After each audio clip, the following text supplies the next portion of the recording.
guys, it's Maddie. Welcome back to my channel.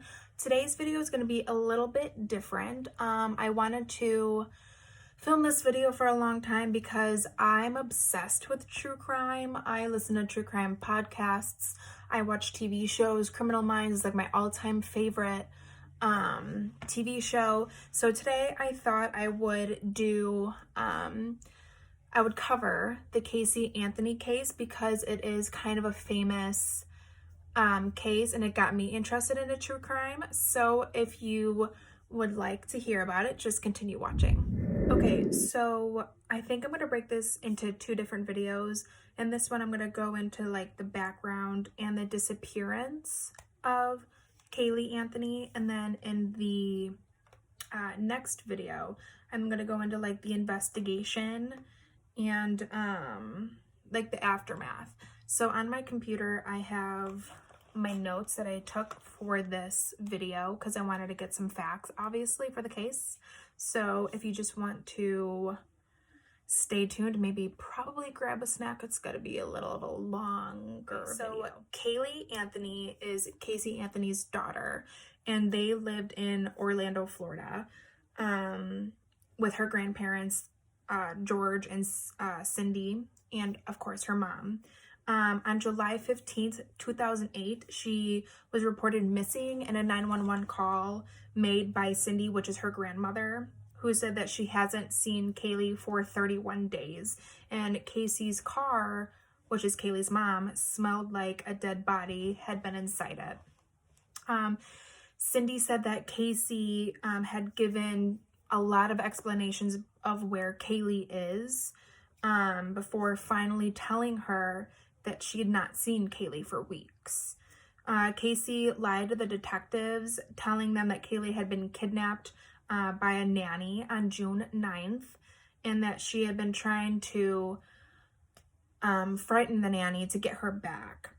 She was charged with first-degree murder in October 2008 and pleaded not guilty. On December 11th, 2008, 2-year-old Caylee's skeletal remains were found in a blanket inside a trash bag in a wooded area near the Anthony home.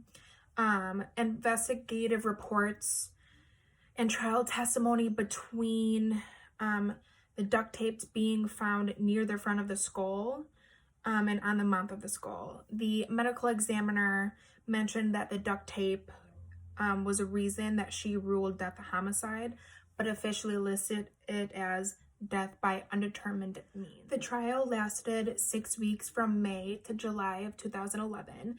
The prosecution wanted the death penalty and alleged that Casey wished to free herself from like the parental responsibilities and murdered her daughter by giving her chloroform and then duct taping her mouth.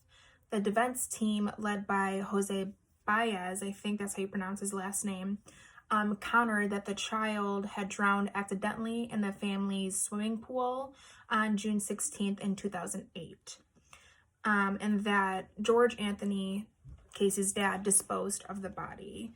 The defense contended that Casey lied about this and other issues because of a weird upbringing that Casey had. And she said that, well, she didn't say it, but her team said that her father had sexually abused her as a child, but challenged every piece of the prosecution's evidence, calling much of it like fantasy forensics is what they used in court. And Casey did not testify in this.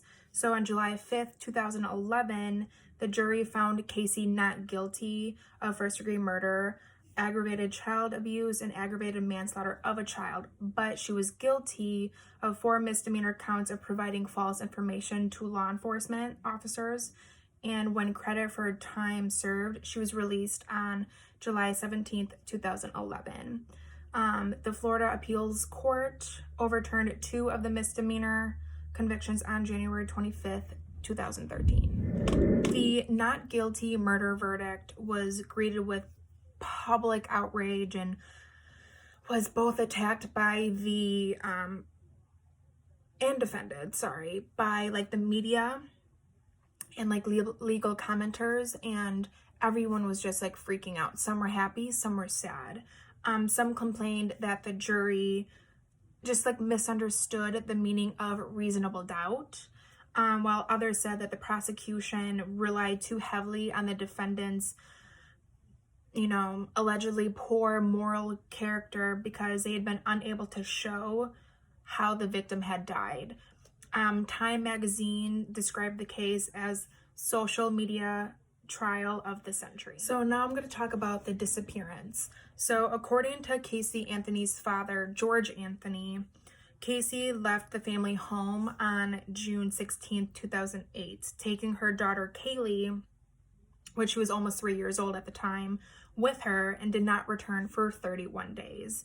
Casey's mother, Cindy, asked so many times during the month to see Kaylee, but Casey claimed that she was too busy with a work assignment in Tampa, Florida, where she was. At other times, she said Kaylee was with a nanny, who Casey called her Zanny, or at like theme parks or the beach with the nanny.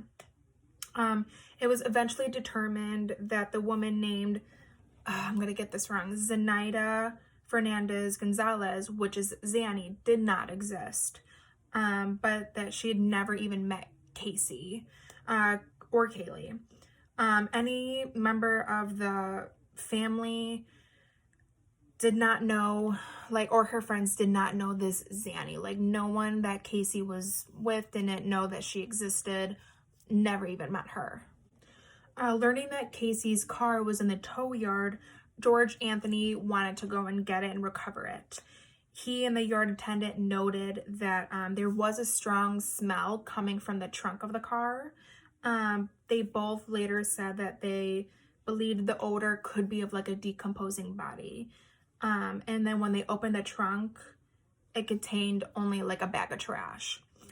Cindy reported Kaylee missing that day, July 15th, to the Orange County Sheriff's Office. During the call, Casey confirmed to the 911 operator that Kaylee had been missing for 31 days. Cindy said, end quote, "There is something wrong. I found my daughter's car today and it smells like there's been a dead body in the damn car," end quote.